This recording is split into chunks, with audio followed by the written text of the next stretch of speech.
हाँ तो हेलो दोस्तों, आप सभी का स्वागत है आपके अपने चैनल में। तो आज क्लास 10th मस्ती सीरीज के अंदर बहुत ही शानदार वीडियो आ चुका है जो कि है एग्रीकल्चर का। ये बहुत ही इजी चैप्टर होने वाला है और बहुत ही मज़ा आने वाला है आपको इस चैप्टर को पढ़ने में। हम आपको आज बहुत ही इजी वे में और स्टोरी में समझाने की कोशिश करेंगे, पर आपको एक बार एक काम करना पड़ेगा कि अपने से सारे स्टेट्स को और जो भी हम लोग बताएंगे फैक्ट्स इसमें बहुत हैं, तो उन सबको याद जरूर करना पड़ेगा, क्योंकि ऐसे आपको समझाने से और पढ़ने से नहीं समझ में आएगा। एक बार आपको अपने से पढ़ना पड़ेगा, ठीक है। तो चलिए बिना टाइम वेस्ट करते शुरू किया जाए। हाँ तो चलिए दोस्तों, बात करते हैं इंट्रोडक्शन के बारे में, चैप्टर के बारे में। तो ये आखिर ये चैप्टर कहना क्या चाहता है, तो सिंपल सा ये बहुत ही आसान चैप्टर कहना क्या चाहता है। ये टॉपिक्स आप देख सकते हैं कि एग्रीकल्चर के बारे में है। तो ये एग्रीकल्चर के बारे में कहना चाह रहा है कि इंडिया के एग्रीकल्चर, बेसिकली हम लोग इस चैप्टर में इंडिया के बारे में बात करेंगे कि इंडिया का एग्रीकल्चर कैसा है, उसका पैटर्न क्या क्या है, किस टाइप का हम लोग प्रैक्टिस करते हैं, फार्मिंग प्रैक्टिस करते हैं। तो ये सब हम लोग पढ़ेंगे इस चैप्टर में। बहुत ही ईजी चैप्टर होने वाला है और बहुत ही आसान। चलिए तो अब स्टार्ट करते हैं हम लोग यहाँ पे टाइप्स ऑफ फार्मिंग के बारे में। टाइप्स ऑफ फार्मिंग में आपका आता है प्रिमिटिव सब्सिस्टेंस फार्मिंग आता है, फिर से इंटेंसिव फार्मिंग आता है और कमर्शियल फार्मिंग आता है, ठीक ना। तो ये बहुत ईजी है। अब चलिए एक एक करके आपको लेते हैं। पहले सबसे पहले बात करते हैं प्रिमिटिव सब्सिस्टेंस फार्मिंग का। तो प्रिमिटिव क्या होता है, जैसे कि आप नाम से पता चल रहा होगा, प्रिमिटिव मतलब पुराना तरीका, मतलब पुराना तरीका से फार्मिंग करने को ही बोलते हैं हम लोग प्रिमिटिव सब्सिस्टेंस फार्मिंग, ठीक है ना। तो इसको क्या होता है, इसमें बहुत ही ईजी है। जैसे आपको इसमें समझना पड़ेगा, इसमें स्लैश एंड बर्न आपने नाम सुना होगा कभी ना कभी। स्लैश एंड बर्न कल्टीवेशन को इसमें प्रैक्टिस किया जाता है। ये ऐसा प्रैक्टिस रहता है जिसमें देखिए कोई भी लैंड है, लैंड को हम लोग क्या करेंगे ना, अभी थोड़ा देर इसमें एक बार सारे उसको ट्रीज को काट के वहाँ पे एग्रीकल्चर प्रैक्टिस करेंगे 1 से 2 साल। जब उसका फर्टिलिटी खत्म हो जाएगा उस लैंड का, तो हम लोग दूसरे जगह पे शिफ्ट हो जाते हैं, दूसरे बगल वाले पेड़ काट के वहाँ पे फिर एग्रीकल्चर करते हैं, जिसको बोलते हैं स्लैश एंड बर्न कल्टीवेशन, ठीक है। तो ये अफ्रीका तरफ बहुत ही होता है, पर इंडिया में भी होता है कोई कोई जगह पे। जैसे कि चलिए हम नाम बताते हैं। अगर हम बात करते हैं तो देखिए झूमिंग होता है, नॉर्थ ईस्ट स्टेट में इसका नाम रखा गया है झूमिंग। फिर से दीपा होता है बास्टर डिस्ट्रिक्ट में, ठीक है। तो आप समझ गए क्या क्या होता है झूमिंग, आप याद रखिएगा। नॉर्थ स्टेट में होता है दीपू, होता है असम में। ये सब नाम रखे गए हैं इंडिया का। और विदेश में बात करें तो मिल्पा होता है मैक्सिको का, फिर से रे होता है वियतनाम का, रोको होता है ब्राज़ील का। ये सब नाम है स्लैश एंड बर्न कल्टीवेशन का या फिर प्रिमिटिव सब्सिस्टेंस फार्मिंग का, याद रख सकते हैं आप। तो चलिए बात करते हैं नेक्स्ट है जो इंटेंसिव फार्मिंग। इंटेंसिव फार्मिंग क्या कहता है ना, ये देखिए ये फार्मिंग मतलब सिटीज़ में बोल सकते हैं, जो कि मतलब ज़्यादा क्राउडेड प्लेस रहता है। यहाँ पे क्या होता है ना कि देखिए यहाँ पे एग्रीकल्चर या फिर फार्मिंग कहाँ प्रैक्टिस किया जाता है, बहुत ही हाई पॉपुलेशन प्रेशर लैंड में किया जाता है। मतलब जहाँ पे बहुत ही छोटा लैंड है और वहाँ पे ज़्यादा हम लोग को कल्टीवेशन उगाना पड़ता है। तो इसीलिए हम लोग बहुत ही हाई डोजेज ऑफ बायोकेमिकल्स या फिर फर्टिलाइजर्स का यूज़ करते हैं। वहाँ पे इरीगेशन हाई रहता है, क्योंकि हम लोग हाई प्रोडक्शन चाहिए रहता है, ठीक ना। बहुत ही पॉपुलेटेड एरिया रहता है यहाँ पे, और ज़्यादा हम लोग करते भी हैं। वहाँ पे बहुत सारे मॉडर्न टूल्स लगाते हैं जिससे कि हाई प्रोडक्शन हो सके, ठीक है। अब कमर्शियल की बात करते हैं। कमर्शियल जैसे कि नाम से आपको पता चल रहा हो कि ये फिर पैसा की बात आ गया है। मतलब ऐसा फार्मिंग होता है जहाँ पे बहुत ही लार्ज एरिया में फार्मिंग किया जाता है। इसलिए किया जाता है क्योंकि यहाँ पे मतलब पैसा कमाने के इंटेंट मतलब बहुत ही लार्ज एरिया में किया जाता है। यहाँ पे भी HYB सीड मतलब हाई यील्डिंग सीड वैरायटी, ये बहुत ही अच्छी क्वालिटी के सीड रहते हैं। ये होता है फिर फर्टिलाइजर्स का यूज़ होता है, इंसेक्टिसाइड का यूज़ होता है, पेस्टिसाइड, बहुत ही अच्छी तरीके से मॉडर्न इक्विपमेंट का ये सब का यूज़ होता है कि अच्छा मतलब प्रोडक्शन हो सके। बहुत ही लार्ज एरिया में किया जाता है इसमें। तो जैसे प्लांटेशन बोल सकते हैं ना, इसमें इसका प्लांटेशन बोल सकते हैं। प्लांटेशन भी एक टाइप होता है कमर्शियल फार्मिंग का। प्लांटेशन में क्या होता है ना कि एक ही बहुत बड़ा लैंड में क्या करते हैं, एक ही मतलब कोई भी क्रॉप या फिर कोई भी फ्रूट्स का मतलब एक ट्रीज लगा दिया जाता है बहुत ही बड़े जगह पे। जैसे बनाना का लगता है, मैंगो का भी रहता है, कॉफ़ी, रबर, ये सब जगह का, ये सब मतलब चीज़ क्रॉप्स का रहता है यहाँ पे, ठीक है। यहाँ पे कर्नाटका क्या है, देखिए कर्नाटका क्या आता है ना, एक टीज़ या फिर बोल सकते हैं आसाम, ये सब किसके लिए, कॉफ़ी के लिए, कॉफ़ी प्लांटेशन के लिए बहुत ही जाना माना जगह है, ठीक है। अब आगे बात करते हैं हम लोग क्रॉपिंग पैटर्न। देखिए इंडिया की बात हो रही है जैसे कि इस पूरे चैप्टर में, तो इंडिया की क्रॉपिंग पैटर्न आप समझिए कि इंडिया में आखिर क्रॉपिंग पैटर्न होता क्या है, मतलब किस किस साल में, किस किस महीने में, सॉरी साल में नहीं, किस किस महीना में क्या क्या क्रॉप उगता है यहाँ पे, ठीक ना।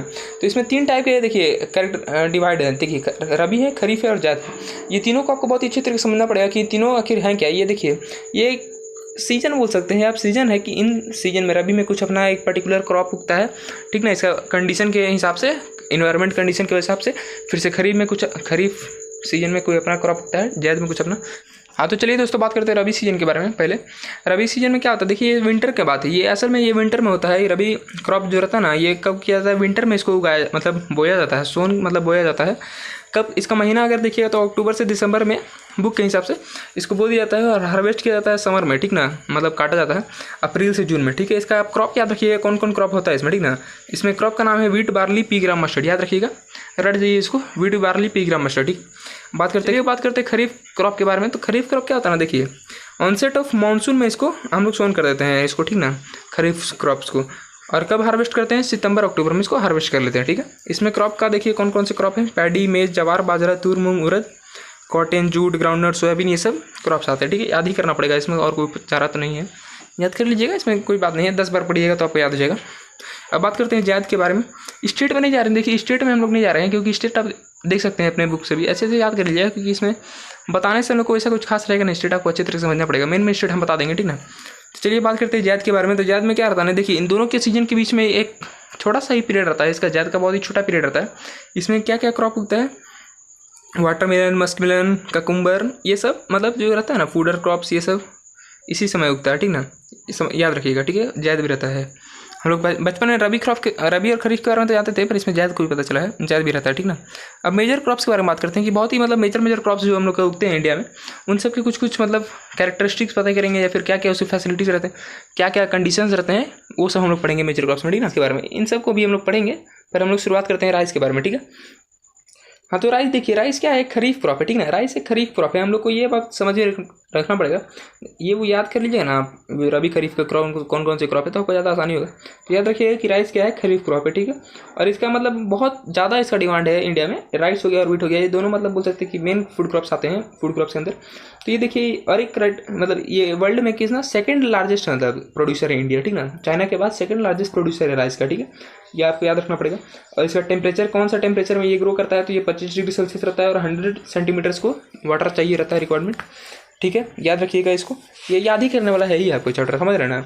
चलिए स्टेट के बारे में बात करते हैं, कौन कौन से स्टेट में होता है, पंजाब, हरियाणा, उत्तर प्रदेश, सॉरी हाँ वेस्ट उत्तर प्रदेश बोल सकते हैं आप, और फिर से राजस्थान, ठीक ना, इन सभी रीजन में होता है, ठीक है। अब बात करते हैं वीट का। तो वीट जैसे कि राइस, अब अगर आप याद रखिएगा, ऐसे भी याद रख सकते हैं, अगर राइस को याद रखिए खरीफ है, तो वीट क्या होगा, वीट होगा रबी क्रॉप, ठीक है। वीट क्या है, रबी क्रॉप है, ठीक है। और ये क्या है, second most important cereal crops में आता है वीट, ठीक है। वीट धान समझते हैं ना, सॉरी धान तो राइस हो गया, गेहूँ होता है वीट, ठीक है, गेहूँ से आटा बनता है पीस के, ठीक है, याद रखिएगा। तो इसको भी 50 से 75 सेंटीमीटर तक इसको एनुअल रेनफॉल चाहिए। और इसको मतलब आप समझ सकते हैं कि जब ये मतलब पकने वाला रहता है ना, तो उसके लिए इसको ब्राइट सनलाइट चाहिए, ठीक ना, याद रखिएगा। ये सब कुछ फीचर्स हैं जब इसको ज़रूरत रहता है अपने ग्रोथ के लिए, ये सब चीज़, ठीक है। आप बात करते हैं ये मतलब इसका कौन कौन सा जगह पे ये होता है, मतलब स्टेट की बात करते हैं, वीट प्रोड्यूसिंग स्टेट पंजाब है, हरियाणा है, बिहार, राजस्थान, उत्तर प्रदेश, मध्य प्रदेश है, ठीक है ना। Some part of Madhya Pradesh भी है, कुछ पार्ट्स ही हैं, मतलब मध्य प्रदेश तो बड़ा जगह है, तो वहाँ पे सब पार्ट्स में नहीं, कुछ पार्ट्स में। चलिए उसके बाद बात करते हैं मिलेट्स का। मिलेट्स में आता है क्या क्या, देखिए मिलेट्स में आता है जवार, बाजरा, रागी, ये 3 चीज़ आता है मिलेट्स में, समझ में रखिएगा। देखिए तो ये रागी क्या होता है ना, वेरी रिच रहता है आयरन, कैल्शियम में और माइक्रो न्यूट्रिएंट्स में, रफेज में भी, ठीक ना। जवार क्या है, जवार का कुछ बता रहे हैं हम इन तीनों के बारे में। देखिए जवार क्या रहता है, third most important food crops है, ठीक ना, with respect to area of production के मामले में जवार थर्ड नंबर पे आता है, ठीक है। तो आप समझिए इसका कोई जवार का मेजर प्रोड्यूसिंग स्टेट कौन सा है जवार उगाने के लिए, महाराष्ट्र, कर्नाटक, आंध्र प्रदेश, मध्य प्रदेश, ठीक है। बाजरा के लिए आप समझ सकते हैं कि कौन सा सॉइल, सैंडी सॉइल इसके लिए ज़्यादा बढ़िया रहता है ना, सैंडी और सॉइल सैलो ब्लैक सॉइल, ठीक है, इसके लिए ज़्यादा बढ़िया सॉइल रहता है। और स्टेट की बात करते हैं तो उत्तर प्रदेश, महाराष्ट्र, गुजरात, हरियाणा, ये सब है, सिंपल सा है। रागी के लिए देखिए, रागी के लिए बहुत ही सिंपल सा है, झारखंड, उत्तर प्रदेश, हिमाचल प्रदेश, अरुणाचल प्रदेश, ये सब है रागी के लिए, ठीक है। अब बात करते हैं हम लोग पल्सेस के बारे में। देखिए मिलेट हो गया, मेज पल्सेस की बात करते हैं, ठीक है। मेज की बात करेंगे तो चलिए हाँ, मेज भी छूट गया, तो मेज की बात पहले करते हैं। तो मेज क्या होता है, देखिए ये दोनों में, देखिए इसको दोनों में लिया गया है, ठीक ना, फूडर को भी लिया गया, फूड एज फूडर दोनों के में यूज़ होता है मेज का, ठीक ना। फूडर क्रॉप क्या होता है समझिए, फूडर क्रॉप वो होता है जो कि हम लोग चारा के तौर पे दूसरों को खिलाते हैं, उसी को हम लोग बोलते हैं फूडर क्रॉप, ठीक है। तो अच्छे तरीके से समझ गए। हाँ, तो चलिए इसका टेम्परेचर की बात करते हैं। मेज का टेम्परेचर कितना, 21 डिग्री सेल्सियस से लेकर 27 डिग्री सेल्सियस तक रहता है, इसके लिए बढ़िया माना जाता है टेम्परेचर। एल्यूवियल सोइल में ग्रो होता है, ठीक है। अब प्रोड्यूसिंग स्टेट की बात करते हैं, मेज प्रोड्यूसिंग स्टेट में उत्तर प्रदेश, बिहार आता है, आंध्र प्रदेश आता है, तेलंगाना, मध्य प्रदेश, ठीक है, सिंपल सा बात है। पल्सेस की बात करते हैं तो पल्सेस देखिए इंडिया इसमें लार्जेस्ट है, ठीक ना, प्रोड्यूसर भी है और कंज्यूमर भी है, मतलब ये लार्जेस्ट है पल्सेस में, इंडिया सबसे बड़ा कंज्यूमर भी है और प्रोड्यूसर भी है, ठीक है। याद रखिएगा, ये बहुत ही बड़ा बात है। अब पल्सेस के अंदर बहुत सारा चीज़ आता है, देखिए जैसे कि आपका मूंग आ जाता है, तूर, उड़द, मसूर, पी, मतलब बहुत सारी चीज़ आते हैं ना पल्सेस के अंदर, ठीक है। आप समझिए यहाँ पे स्टेट की बात करते हैं तो उत्तर प्रदेश, राजस्थान, महाराष्ट्र, कर्नाटका, मध्य प्रदेश, ऐसे ही सब स्टेट हैं जो कि पल्सेस उगाते हैं, ठीक है। शुगरकेन की बात करते हैं तो देखिए ट्रॉपिकल एज वेल एज सब ट्रॉपिकल क्रॉप है, ठीक ना, शुगरकेन, ठीक है। इसको 21 डिग्री सेल्सियस से लेकर 27 डिग्री सेल्सियस तक चाहिए। एनुअल रेनफॉल इसका 75 डिग्री से लेकर 100 डिग्री सेल्सियस रहना चाहिए। ये बहुत ही सिंपल है। ये शुगरकेन क्या रहता है ना, देखिए शुगरकेन बहुत ही वो है, इंडिया इसका सेकंड लार्जेस्ट प्रोड्यूसर है ब्राज़ील के बाद। ब्राज़ील इसका मतलब टॉप है, ब्राज़ील सबसे ज़्यादा उगाता है शुगरकेन के मामले में। पर अब इसी के बाद देखिएगा तो जो गुड़ होता है ना, जगेरी बोलते हैं जिसको, हिंदी में गुड़ बोलते हैं, गुड़ और खानसारी में इंडिया सबसे बड़ा प्रोड्यूसर है, ठीक है, याद रखिएगा। शुगरकेन का तो प्रोड्यूसर ब्राज़ील है, पर गुड़ और खाद्यसारी में इंडिया है, ठीक है, याद रखिएगा। ऑयल सीड्स की बात करते हैं तो ऑयल सीड देखिए 2014 की बात करते हैं तो इंडिया सेकंड लार्जेस्ट प्रोड्यूसर है ग्राउंडनट का, ठीक ना, वर्ल्ड चाइना के बाद सेकंड लार्जेस्ट प्रोड्यूसर है। बात करते हैं कि मतलब मेन जो ऑयल सीड प्रोड्यूस होता है इंडिया में कौन कौन सा मेन की बात कर रहे हैं यहाँ पे, तो मस्टर्ड हो गया, कोकोनट हो गया, सीसम, सोयाबीन, कस्तूर सीड हो गया, कॉटन सीड, ये सब, सनफ्लावर सीड, ये सब जो होता है ना, ये सब मेन ऑयल सीड्स का प्रोडक्शन होता है इंडिया में, मेन है ये सब, ठीक है। ग्राउंडनट किसको, ग्राउंडनट खरीफ क्रॉप रहता है, ठीक है, याद रखिएगा यहाँ पे। और जो गुजरात देखिए, गुजरात क्या है, लार्जेस्ट प्रोड्यूसर है ग्राउंडनट का, ठीक ना, राजस्थान और तमिलनाडु के बाद, ठीक है, गुजरात सबसे बड़ा है, ठीक है, याद रखिएगा। अब आगे बढ़ते हैं टी की तरफ। टी क्या होता है देखिए, टी तो आपको जैसे पता ही होगा, सबके घर में होगा टी, हर दिन बनता ही होगा टी, चाय समझिए, टी बनता होगा, नहीं तो उसके बाद वाला कॉफ़ी बनता ही होगा, ठीक है। अब बात करते हैं टी प्लांटेशन कहाँ होता है, मतलब ये भी देखिए ट्रॉपिकल और सब ट्रॉपिकल ही है, सभी ट्रॉपिकल क्लाइमेट में अच्छी तरह से होता है, ठीक ना।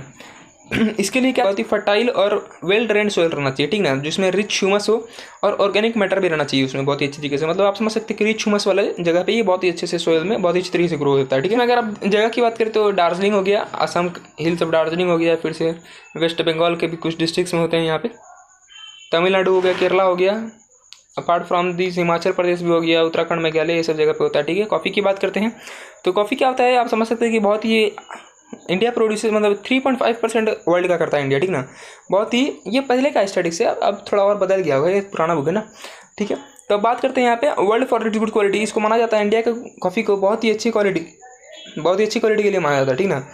बात करते हैं तो इसका जगह की कौन कौन जगह पे होता है, तो बाबा बौदन हिल्स में होता है, बाबा बौदन हिल्स।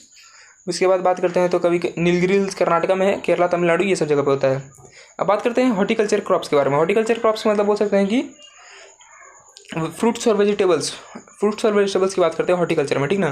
तो इंडिया सेकंड लार्जेस्ट प्रोड्यूसर है, ठीक ना, फ्रूट्स और वेजिटेबल के मामले में इंडिया सेकंड लार्जेस्ट प्रोड्यूसर है। चलिए बात करते हैं कौन कौन फ्रूट्स कहाँ कहाँ होता है, तो समझिए मैंगो कहाँ होता है, महाराष्ट्र में, आंध्र प्रदेश में होता है, तेलंगाना, उत्तर प्रदेश, वेस्ट बंगाल में मैंगो होता है, ठीक है। ऑरेंज नागपुर और चिरापंजी में होता है, ये तो आपने सुना ही होगा। बनाना कहाँ होता है, केरला, मिजोरम, महाराष्ट्र में होता है। लीची, गुआवा, ये सब कहाँ होता है, उत्तर प्रदेश, बिहार में होता है। पाइनएप्पल कहाँ होता है, मेघालय होता है, मेघालय में। ग्रेप्स होता है आंध्र प्रदेश, तेलंगाना में। एप्पल और पीर जो होता है, एप्रिकॉट्स भी बोल सकते हैं। और वॉलनट्स ये जम्मू कश्मीर, हिमाचल प्रदेश तरफ होता है। ये सब पूरे वर्ल्ड में बहुत ही डिमांड है इन सब जगह, मतलब ये सब एप्पल वोल्स का या फिर हम लोग का फ्रूट्स का बहुत ज़्यादा डिमांड है। तो हम लोग का इंडिया बहुत ही अच्छा प्रोडक्शन करता है हॉर्टिकल्चर क्रॉप में, ठीक ना। तब आगे बात करते हैं फाइबर्स क्रॉप की तरफ थोड़ा बढ़ते हैं, ठीक ना। फाइबर क्रॉप्स मतलब जो कि फैब्रिक बनाने में यूज होता है, जैसे कि रबड़ हो गया, फिर से कॉटन हो गया। फैब्रिक्स और रबड़ तो नहीं बोलिएगा, जूट्स और कॉटन फैब्रिक में आता है, ठीक ना। तो रबड़ पहले बात कर लेते हैं, उसके बाद जूट्स और कॉटन में बात करते हैं। तो देखिए रबड़ के लिए क्या होता है ना, ये ह्यूमिड क्लाइमेट बहुत ही चाहता है रबड़। अगर कंडीशन की बात करते हैं तो ये इक्वेटोरियल क्रॉप है, ठीक ना। रबड़ इक्वेटोरियल क्रॉप है और इसे क्या चाहिए, ह्यूमिड चाहिए, मॉइस्ट और ह्यूमिड क्लाइमेट चाहिए। और रेनफॉल इसका कितना रहना चाहिए, 200 डिग्री सेल्सियस और टेम्परेचर 25 डिग्री सेल्सियस तक रहना चाहिए इसके अच्छे कल्टीवेशन के लिए, आप समझ सकते हैं। तो रबड़ को बहुत ही मतलब यहाँ पे रॉ मटेरियल की तरफ यूज़ किया जाता है इंडस्ट्रीज़ में। समझ में आ रहा है ना आपको। कोई जगह कौन कौन से जहाँ पे ये होता है, कर्नाटका, तमिलनाडु, आंध्र प्रदेश, अंडमान निकोबार में होता है, मेघालय में भी होता है, ठीक ना। ये सब जगह पे यहाँ रबर का प्रोडक्शन होता है, ठीक है। अब बात करते हैं फाइबर क्रॉप्स के बारे में। हाँ, तो जूट को हम लोग क्या बोलते हैं, गोल्डन फाइबर बोलते हैं। आपने कभी ना कभी तो सुना ही होगा इसका नाम, बहुत ही ये फेमस है वो जूट अपने फैसिलिटीज़ के लिए। ये क्या रहता है, देखिए इसको सोयल कैसा चाहिए, वेल ट्रेंड और फर्टाइल सोयल चाहिए रहता है, ठीक ना। और ये हाई टेम्परेचर रिक्वायर्ड होता है इसके लिए, ग्रोथ के समय पे हाई टेम्परेचर रिक्वायर्ड होता है, ठीक है। वेस्ट बंगाल, बिहार, असम, उड़ीसा, मेघालय की जगह पे बहुत ही हाई प्रोडक्शन रहता है जूट का। वेस्ट बंगाल की तरफ से ज़्यादा, अक्सर बहुत ही ज़्यादा प्रोडक्शन रहता है, ठीक ना, वेस्ट बंगाल तरफ। अब बात करते हैं कॉटन के बारे में। तो कॉटन तो जैसे आपको पहले ही से पता होगा, कॉटन इंडिया बहुत ही महारत है, मतलब बहुत ही अच्छे क्वालिटी का कॉटन यहाँ पे प्रोड्यूस होता है इंडिया में। और ये कॉटन को रॉ मटेरियल भी यूज़ किया जाता है कॉटन टेक्सटाइल इंडस्ट्रीज़ के लिए, कपड़े बनाने के लिए, समझ सकते हैं आप। मतलब यहाँ पे इंडिया सेकंड लार्जेस्ट प्रोड्यूसर है चाइना के बाद कॉटन। ये 2014 का स्टैटिस्टिक्स कह रहा है ना, ये समझ में आ जाएगा आपको, समझिएगा ये किसका बात कर रहे हैं, 2014 की बात कर रहे हैं, ठीक है। अब चलिए हम लोग बात करते हैं, ये पूरा समझ लीजिएगा ये पूरा आप समझ जाने के बाद अब आगे की बात करते हैं। देखिए इन सबको आपको एक बार तो पढ़ना ही पड़ेगा आपको एक बार, क्योंकि हम आपको बता दिए हैं पर आपको समझा दिए हैं, पर एक बार ये पढ़िएगा नहीं तो आपको याद नहीं होगा, क्योंकि ये सब याद करने वाला चीज़ है ना, ये समझने वाला चीज़ नहीं है कुछ, तो ये सब याद करने वाली चीज़ आपको याद करना पड़ेगा, ठीक है। अब आगे बात करते हैं। देखिए टेक्नोलॉजिकल एंड इंस्टीट्यूशनल रिफॉर्म्स। अब टेक्नोलॉजिकल इंस्टीट्यूशनल रिफॉर्म्स में क्या होता है, तो देखिए गवर्नमेंट ने बहुत सारे इंस्टीट्यूशनल रिफॉर्म्स लाए हैं। किस लिए लाए हैं भाई? एग्रीकल्चर को प्रमोट करने के लिए और इन्हांस करने के लिए, उसका प्रोडक्शन के लिए, ठीक ना, क्योंकि आप जानते हैं कि इंडिया कितना बड़ा कंट्री है, ये कुछ ज़्यादा ही बड़ा कंट्री है, और इसके लिए सबको सेल्फ यहाँ पे सब आदमी को फुलफिल करने के लिए और सेटिस्फाई करने के लिए बहुत ही मतलब प्रॉपर अमाउंट में यहाँ पे एक टेक्नोलॉजिकल रिफॉर्म चाहिए, जिसकी वजह से सबको एक प्रॉपर फूडिंग मिल सके, ठीक ना, फैसिलिटी भी मिल सके। तब इसकी वजह से क्या क्या मतलब रिफॉर्म्स आए थे, चलिए हम लोग पढ़ते हैं बिना टाइम वेस्ट करते हुए। हाँ, तो यहाँ पे देखिए मतलब टेक्नोलॉजिकल और इंस्टीट्यूशनल रिफॉर्म के अंदर 5 ईयर प्लान्स लाया गया था, जिसमें आपको लैंड रिफॉर्म्स लाया गया था, और उसके बाद क्या लिया गया था, मतलब पहले की बात है 1960 और 1970 में ग्रीन रिवोल्यूशन आया गया था, जिसमें कि मतलब यही सब एग्रीकल्चर बेस्ड प्रोडक्ट्स क्रॉप्स का बहुत ही हाई HIV सीड्स भी निकला था ग्रीन रिवोल्यूशन में, जिसकी वजह से बहुत ही बेटर क्वालिटी का सीड आया था, जिससे कि बढ़िया क्रॉप निकलता था, मतलब ज़्यादा ख़राब क्रॉप्स नहीं निकलते थे HIV सीड्स में, बहुत ही हेल्दी सीड्स रहते थे। उसके बाद वाइट रिवोल्यूशन आया, जो कि मिल्क प्रोडक्ट्स में यूज़ होता है, मतलब वाइट रिवोल्यूशन, ये सब भी बहुत ही यूज़ हुआ। उसके बाद बात करते हैं तो गवर्नमेंट ने क्या क्या बहुत सारे नए नए चीज़ निकाले, स्कीम्स निकाले इसे प्रमोट करने के लिए, जैसे कि ग्रामीण बैंक्स बनाए गए, कॉर्पोरेशन सोसाइटीज़ ऑफ बैंक क्या करते थे, बहुत ही लोन फैसिलिटी प्रोवाइड करते थे फार्मर्स को, क्योंकि फार्मर्स को लोन फैसिलिटी चाहिए रहता है, क्योंकि वो लोग सीड करते हैं और बहुत से अपने इक्विपमेंट्स के लिए लोन लेते हैं वो लोग, तो लोन फैसिलिटी को भी प्रोवाइड कराने के लिए उन्होंने ग्रामीण बैंक बनाया गया गवर्नमेंट के द्वारा। तो ये सब चीज़ बहुत ही बढ़िया स्टेप्स लिया गया। फिर से किसान क्रेडिट कार्ड भी निकाला गया, तो पर्सनल एक्सीडेंट इंश्योरेंस स्कीम भी निकाला गया। ये सब बहुत सारे स्कीम्स थे जो कि गवर्नमेंट के द्वारा निकाले गए, और एक मिनिमम सपोर्ट प्राइस, ये बहुत ही बेनिफिशियल स्कीम निकाला गया गवर्नमेंट के द्वारा। ये स्कीम क्या कहता था कि मिनिमम प्राइस फिक्स कर देता था गवर्नमेंट कि इतना से कम आप नहीं बेच सकते हैं, ठीक ना, और ख़रीदार जो खरीदता है उन्हें फार्मर लोग से, वो भी इससे कम में नहीं खरीद सकते, इसलिए मिनिमम सपोर्ट प्राइस यहाँ पे एक फिक्स्ड कर दिया गया। तो ये आगे जाके दिक्कत भी हुआ, क्योंकि सबको मिनिमम ही सपोर्ट प्राइस से खरीदते, उससे ज़्यादा कोई जाता ही नहीं था, ठीक ना, तो ये भी बहुत दिक्कत हो गया आगे जाके। आगे बात करते हैं। देखिए कंट्रीब्यूशन, मतलब एग्रीकल्चर का कितना कंट्रीब्यूशन है GDP में, तो देखिए पहले तो मतलब एग्रीकल्चर को बैकबोन माना जाता है इंडियन इकोनॉमी का, पर क्या होता है ना, इसका एग्रीकल्चर मतलब देखिए बहुत कोई लोग यहाँ पे डिपेंडेंट हैं, एग्रीकल्चर पे डिपेंडेंट है, ठीक ना, एग्रीकल्चर में इन्वॉल्व समझ सकते हैं कि इन्वॉल्व है, पर GDP बहुत ही लो आ रहा है ना। पहले तो थोड़ा मोड़ा स्थिति ठीक था, पहले बहुत ही मतलब बढ़िया बोल सकते थे, पर बीच में क्या हुआ कि बहुत ही स्थिति ख़राब हो गया था, GDP बहुत ही गिरने लगा था हाई रेट में। तब उसके वजह से क्या हुआ कि मतलब गवर्नमेंट ने बहुत ही अच्छे स्कीम्स निकालने शुरू किए। उसकी वजह से क्या किया गया कि एजुकेशन को प्रमोट करने के लिए, एग्रीकल्चर की तरफ एजुकेशन प्रमोट करने के लिए इन्होंने Indian council of agriculture research निकाला गया, मतलब ये रिसर्च आपको बढ़िया क्वालिटी के सीड्स प्रोवाइड करेंगे, ये सब चीज़ के लिए। फिर से एग्रीकल्चर यूनिवर्सिटीज़ बनाए गए, मतलब एजुकेशन को बढ़ावा देने के लिए एग्रीकल्चर के बारे में एनिमल ब्रीडिंग सेंटर्स भी लाया गया, horticulture development, research and development, field of metallurgy and weather forecast. वह देखिए वेदर फोरकास्ट बहुत ही जरूरी रहता है, क्योंकि उन्हें पता रहना चाहिए कि कब बारिश होगा कब नहीं होगा, तो उस हिसाब से उन्हें पहले पता चल जाता है, ठीक है। तो ये सब चीज़ जरूरी, मतलब उन्होंने स्टेप्स उठाएँ, गवर्नमेंट के द्वारा स्टेप्स उठाएँ। तब बात करते हैं आगे का टॉपिक क्या, ये सब सिंपल से स्टेप्स था।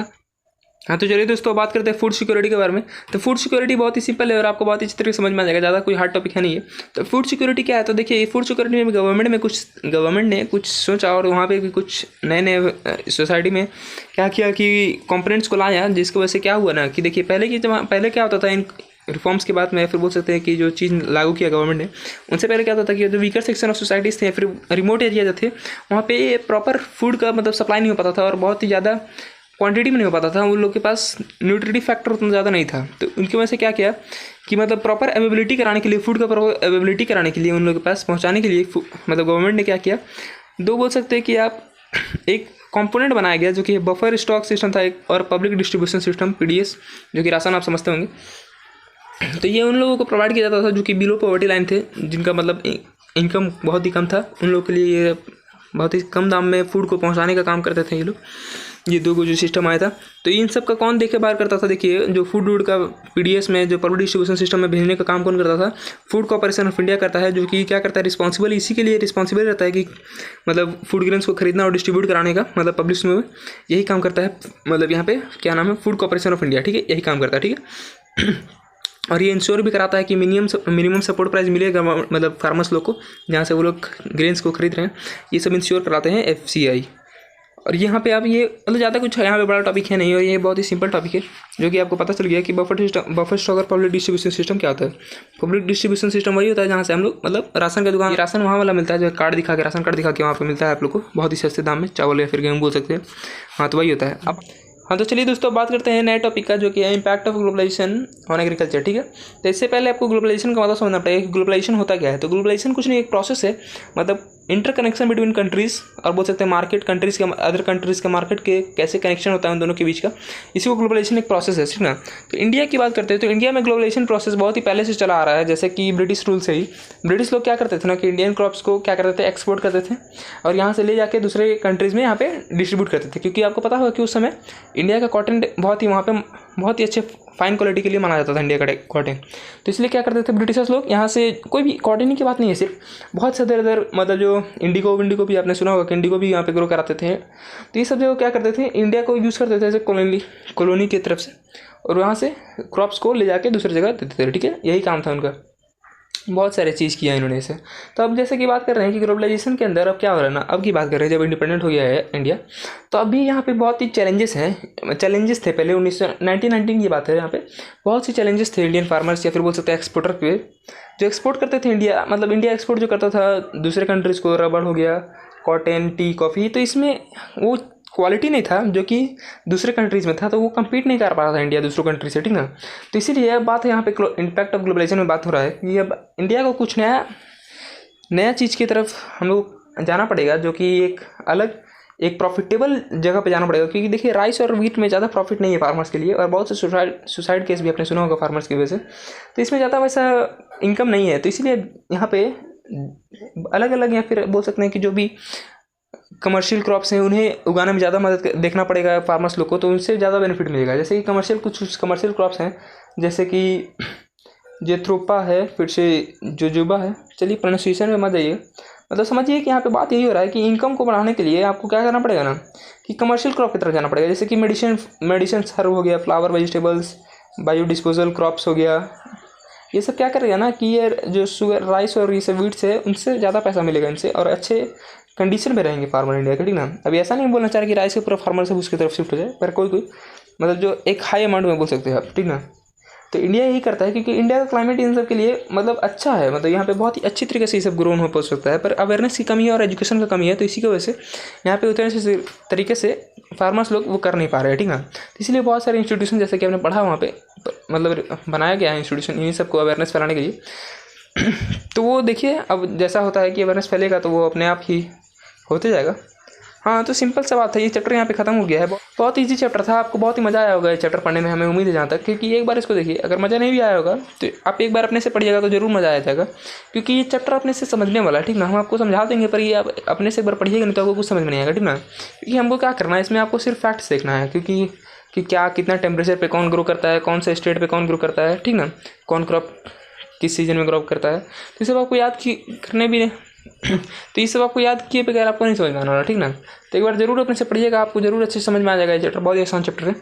हाँ तो चलिए दोस्तों मिलते हैं ऐसे ही कोई और शानदार वीडियो में, पर जरूर लाइक शेयर सब्सक्राइब कर दीजिएगा इस वीडियो को, जिससे कि हमें मोटिवेशन मिलता रहे ऐसे शानदार वीडियो लाने के लिए। ठीक है, तो हम लोग मिलते हैं ऐसे ही कोई और शानदार वीडियो में, धन्यवाद।